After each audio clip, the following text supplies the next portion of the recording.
Hello ladies and gentlemen, we are here in the house of Miss April Louw, a true raw vegan, and she's going to run us through her kitchen quickly. So listen very carefully what you need to get, because it is kind of tricky. Over to you, Miss April. Hello everyone! Welcome to my healing kitchen. This is where it all starts off. We just got our grocery list done yesterday. We didn't have time to wash it yesterday, so we washed it all today. So you can see it here drying on the rack, getting ready to be put away. We use this for juicing and our lunches, salads for lunches, and our raw dishes that we make at night. This is our fridge. You can kind of see in there what we've got. Some things we don't wash until the morning, but it's kind of a mess. But it's vegetable heaven. So over here, here's our big bucket of salad that we have. We use a lot of. How long does that last you? About a week. We use it for salads and juicing. And tonight we're going to use it for some raw tacos. It's going to be the raw taco shell. Here's our whole bunch of lemons. We have fresh squeezed lemon juice in the morning. It's alkalizing to the blood. Right here we've got our Brita. We haven't invested in a really good water filter yet, but that's next on our purchase list. But holy moly. According to Chris Carr, this is the cheapest, most economical way to filter your water. So that's where we're starting. Everyone's got to start somewhere, right? This is our wheatgrass juicer. My husband has grown me a really good wheatgrass garden outside, and every morning and every night he grinds me some wheatgrass. Over here we've got our nice new pots that we bought just before I was diagnosed with a big C, when we thought we were going to do lots of cooking, and now we're only raw. But now we use them. They're great pots to soak our nuts in, that we soak our nuts and germinate them, and then we dehydrate them in the dehydrator, so they're full of nutrition. Over here we have our toaster, and I know bread is kind of off the list for a raw vegan, but we use sprouted spelt bread, and we're hoping that's okay, but maybe it's maybe not. Here we've got our bread for last purchase. It's our food processor, and it's actually turning out to be just amazing. Right inside we've got some walnut tacos. I've sliced all this stuff up in a matter of minutes, so I'm super excited about it, because when you become a raw vegan, it takes a long time to prepare things. Here's our Breville juicer that we use every morning. It was our first purchase. It's looking really, really worn, but it's well loved because we use it every single morning of our lives. Frank, my husband, juices for me again in the morning, and we take it to school in glass bottles like this.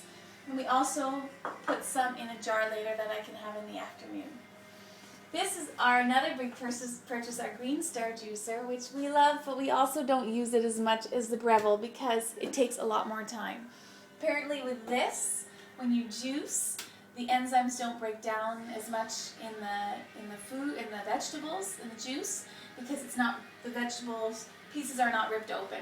So we still like this, but we don't use it as much as we should, I think. But it's got lots of capabilities with bread making, and sometimes I make like a nut pate with vegetables, so we can put it in sandwiches. Here's my Fiesta ware that I like to put all my fun vegetables in. It adds a lot of color. Over here is our tea kettle that we use every single morning for just to warm up our water just a little bit, so we're not getting that cold water in our body, because that is a little bit taxing on the body. So we want to have it nice and warm so our body just absorbs it right away. But not warm, just like lukewarm. Lukewarm. This is our Vitamix blender, which we spent way too much for because we're in the Middle East. But we love it just the same. This really did a lot of things. You can do a lot of smoothies in here, and we're actually planning on doing a lot more smoothies. We've just gotten into the smoothie world, but we like to do a really good cucumber, romaine, avocado, with a little bit of banana, a little bit of agave, called the Green Goddess smoothie. And just to come back to the blender there, if you wake up in the morning and you come to the kitchen but you haven't really woken up, you definitely will be awake once you start that baby, because it's loud as hell.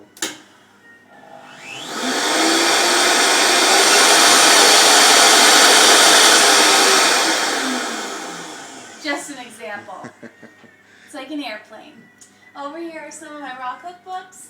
I'm just starting to get into learning new recipes, so I've got this one, which was from the Hippocrates Health Institute. This is the one that's been following the most, because Hippocrates Health Institute is supposed to be Hippocrates Health Institute is supposed to be one of the best. And here's this Live Raw, this Mimi girl we saw on TV actually, and she's 73 and she literally looks like she could be 50 because she's been living on a raw diet.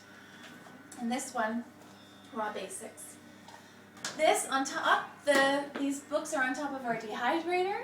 Inside of here right now, which I've put away, you can see some nuts that I haven't put away yet. These have been soaked overnight, drained and rinsed, and then we put them in the dehydrator for about 8 to 10 hours. And then they're ready to eat. So there you have it, everybody. Here's April and Frank's Healing Kitchen. And what is the thing you use the least in the kitchen? The least? Oh, this. We have not opened our stove for 6 months, I think, since we started on this raw journey. And under here is our stovetop, and we do use it once in a while to make quinoa. We're trying to sprout our quinoa, but we haven't had success yet, but that's our next step. So we do sometimes do quinoa, and other than that, we haven't used our stovetop either for 6 months. And is it true that you haven't ate anything cooked since, was it May 19th?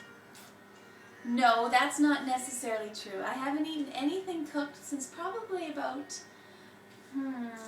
I probably haven't eaten anything cooked for real since October 14th. So it was October, November, December to January, February to March. 5 months. And was it as hard as you thought? No, at first it's hard. It's really hard at first because you crave chocolate, you crave coffee, you crave white bread, you crave all these things because you don't know what you can eat. But if you just plow through and just try and you keep trying and keep trying, every time you're discouraged, just get in the kitchen and try a new recipe. And it takes a couple months, but after that you're going to find the joy in it and you're going to feel less strong. From a cancer survivor. Overs gedovers. Over and out. Good luck. And good night. Good night.